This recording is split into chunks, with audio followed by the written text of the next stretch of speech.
Well, this is Current Yield, Grant's interest rate observer of the air, and I am Jim Grant. Welcome, ladies and gentlemen. And with me today, as always, Eric Whitehead, who is sitting right here at the control panel, the great Evan Lorenz, deputy editor of Grant's, and Phil Grant, who manages, produces, and edits Almost Daily Grants, which is the must-read supplement to Grant's with an even better price. I mean, Grant's is cheap, but Almost Daily Grants is like free, right? That's right. Yeah. So you got to read that. Oh, yes. We have one sponsor today, and that sponsor is a book. Happens to be my book, a new book. It's called Badgett, The Life and Times of the Greatest Victorian, which is actually about finance. You'll be hearing more about that.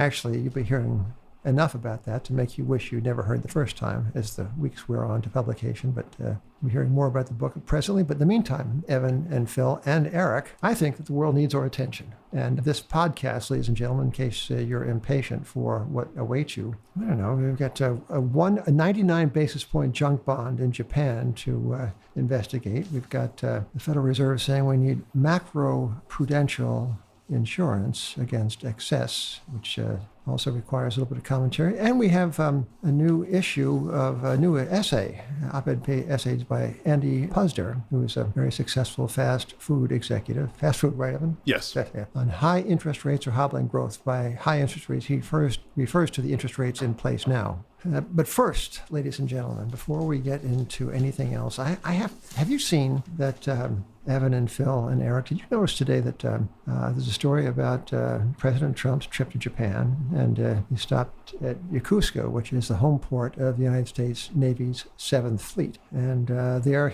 I think his helicopter took him to the USS Wasp, which I think is a helicopter assault amphibious carrier, and tied up alongside or nearby the USS Wasp is the USS John McCain, a guided missile destroyer by the looks of her. And the story is, unless this were in the Wall Street Journal, I would not believe it. But the Wall Street Journal itself says that, quote, the White House wanted the U.S. Navy to move out of sight the USS John S. McCain ahead of President Trump's visit to Japan, according to an email that was slipped to the Wall Street Journal. Oh, they say reviewed by the Wall Street Journal. Sorry. Well, it's impugning the dignity of the paper. Now, as you might surmise, the ship was named after the father and grandfather of the late senator. The grandfather was an admiral.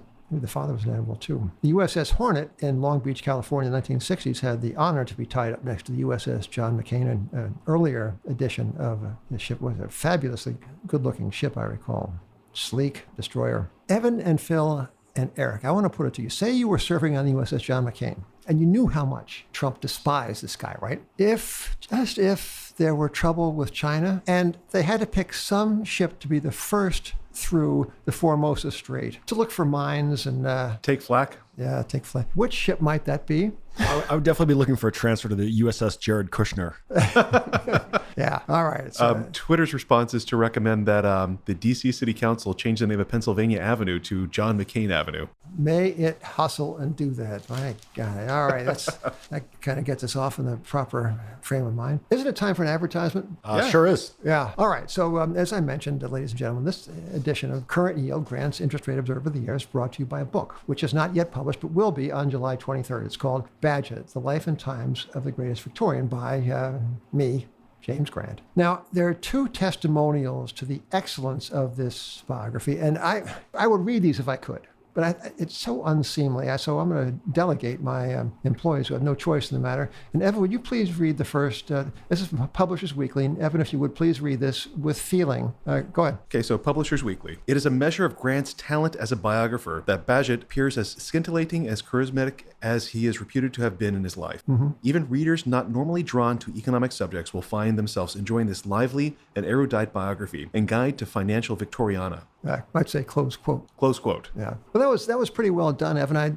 like you next time to kind of milk a little bit more, a little more slowly. Now, Phil, you're not only an employee, but you're also our Patricia's and my elder son. Phew. Yeah. You got to read the Mervyn King quote. Yeah. Should we spread it out for later in the episode, or should we run through it now? We have to read it just once, but go ahead right now. Right. All right. This can be the warm-up version. So this is open quote. Open quote. This is from Mervyn King, who's the former governor of the Bank of England and author of The End of Alchemy. Mervyn King, the most perceptive and brilliant economic and political writer of his time, deserves a biographer of equal literary merit. In James Grant, Walter Bagehot has found him. That close quote. Close quote. Yeah, well, that's very well done. Again, a little bit, the tempo was a little bit up. I think our fourth and fifth tries at this will get really good. Yeah, I think a little more feeling. Anyway, thank you, gentlemen. And as I say, if I had a little bit lower shame threshold, I would read those myself properly, slowly. Evan, so this morning, and also in the Wall Street Journal, the same edition of the Wall Street Journal that told us about the imminent doom of the USS John McCain, that edition of the Journal has featured an op-ed piece by Andy Pudzer, a first-named author, and John Hartley, second-named. John Hartley apparently does this for a living. He's an economics writer. Mr. Pudzer, as you may recall, was tipped for a cabinet post in the Trump administration, but mostly he is known as a former CEO of CKE Restaurants, and he did well. He did good, Mr. Pudzer. I think he sold his business to Apollo, no? If I'm not mistaken, yes. Yeah. And so fast food, is it? Yeah. So CKE Restaurant Holdings Incorporated owns two brands. They're both regional fast food. It's Carl's Jr. and Hardee's. Okay. This man has succeeded as a capitalist in his book,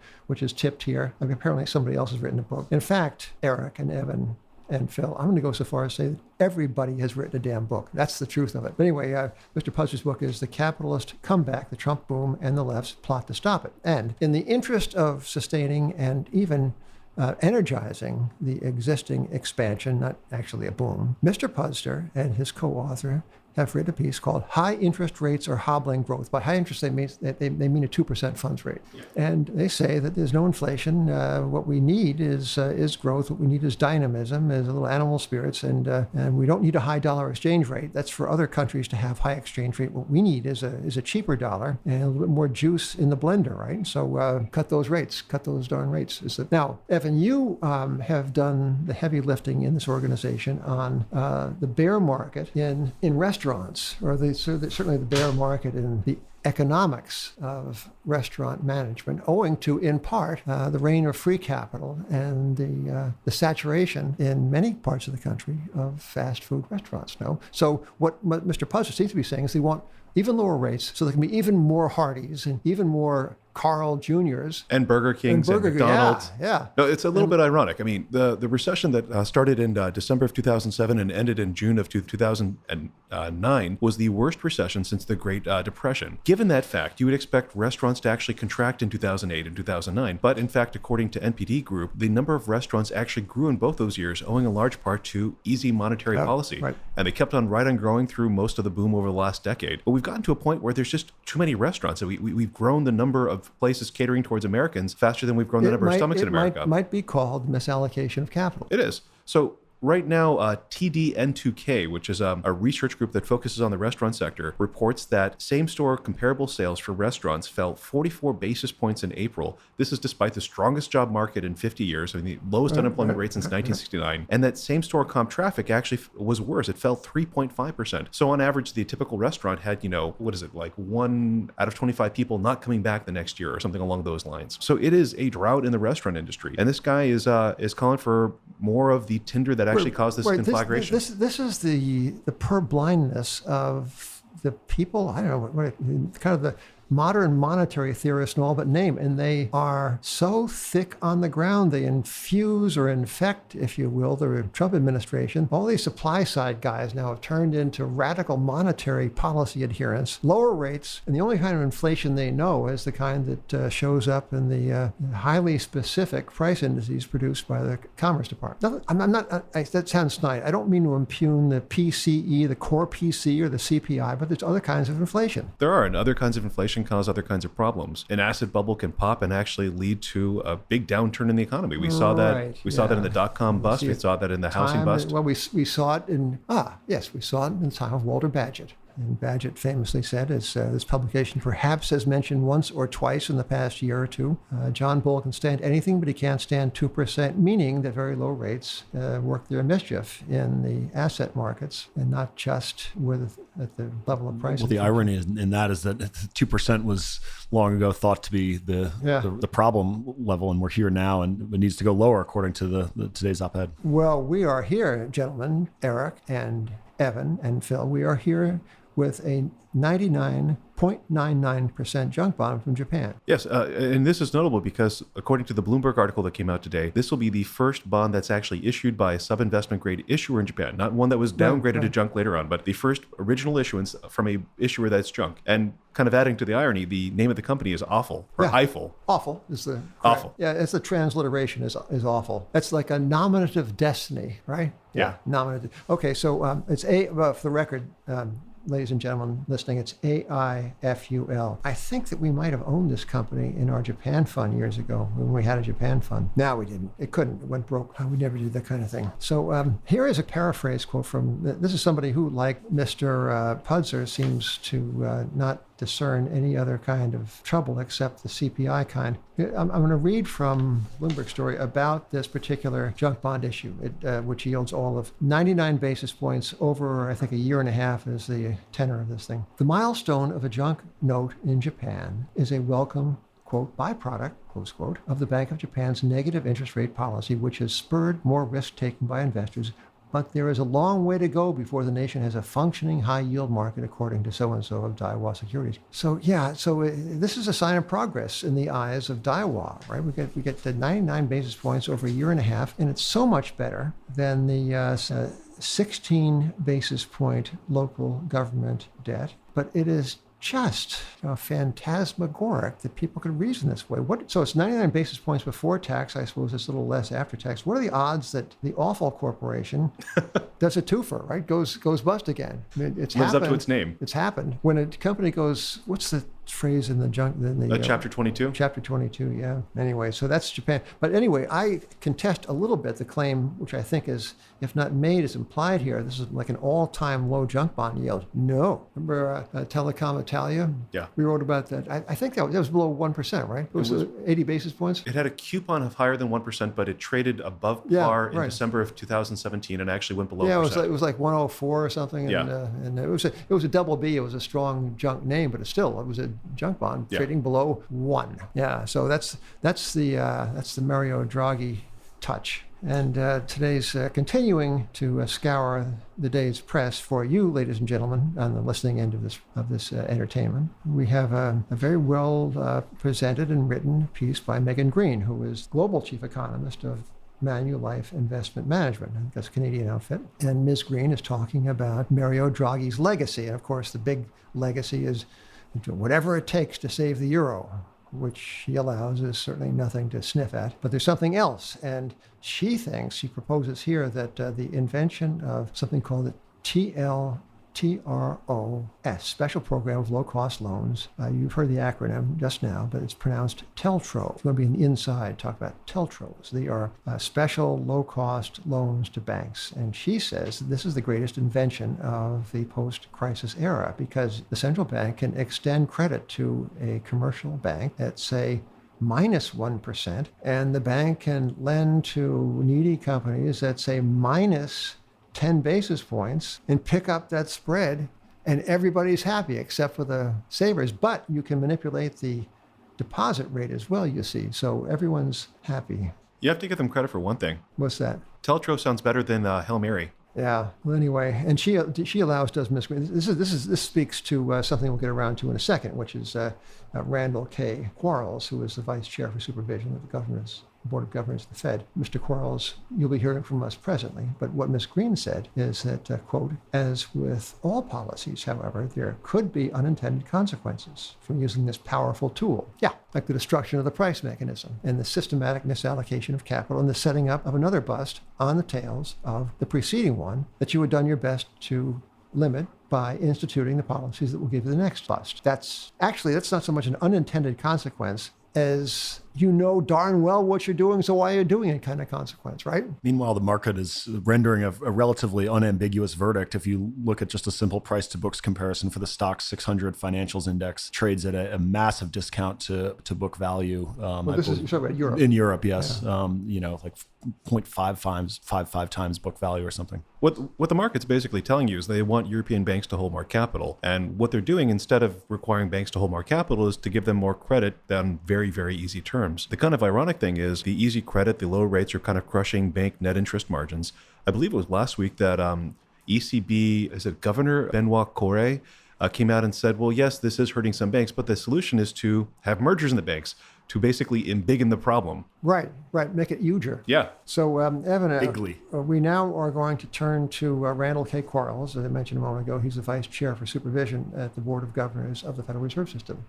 Now, Richard Clarida is, we have said in Grants, is kind of the Mike Pence of the Fed because he's a vice chairman, right? Yeah. But we have two vice chairmen. How could there be two Mike Pences? Think about it. It's always nice to have redundancy. Yeah, backup. He's the backup. Mike Pence is Vice Chair Randall K. Quarles. And so Vice Chair Randall K. Quarles is out with a speech. And Evan, I'm going to pass this document to you because even as I could not stand to read my own press, I can't stand to read this. But for different reasons. So you help us through this. So Quarles comes out and acknowledges something that we've been talking about, namely that low rates can lead to a pileup in risk in the financial system, which can lead to a crash in the economy and lead to higher unemployment and lower activity. Wait. You said can. Can we be a little more affirmative? Yeah, it causes problems. It's going to happen, right? It will happen. Okay. But then he gets to the point of, so does this mean we should raise interest rates? And his answer is pretty affirmatively no. He says interest rates are great for kind of driving unemployment lower and driving activity higher. But we got this great other thing, this macroprudential policy, the ability to... Say that more slowly. Macroprudential policy. Now, how can that be bad? Any polysyllabic... anyway, go on. I was being sarcastic. His problem with raising rates is, let's say the Fed raises its rates. I believe its intervention rate is between 2.25 to 2.5% to say 3% to stop, piling up risk in leveraged loans, the evisceration of creditor protection. It might cause a fall in activity. But if we just require banks to hold a little more capital or we browbeat them a little bit, we can make everything right and keep rates low. The only problem is it doesn't seem to work. And this actually was the conclusion of Jeremy C. Stein, who was a governor of the Fed. He's now retired and working at a university. Not this. MIT is not just a university. And I also believe he's consulting with a very great investor. So I'm Jeremy Stein from a 2013 speech. It goes, while monetary policy may not be quite the right tool for the job, it has one important advantage relative to supervision and regulation, namely that it gets in all the cracks. The one thing that a commercial bank, a broker-dealer, an offshore hedge fund, and a special purpose ABCP, that's asset-backed commercial paper vehicle, have in common is that they all face the same set of market interest rates. To the extent that market rates exert an influence on risk appetite or on the incentives to engage in maturity transformation, changes in rates may reach into the corners of the market that supervision and regulation cannot. Into the cracks. Well said, Jeremy Stein. That's why I know that's your favorite Fed quote of all time. Yeah. Yeah.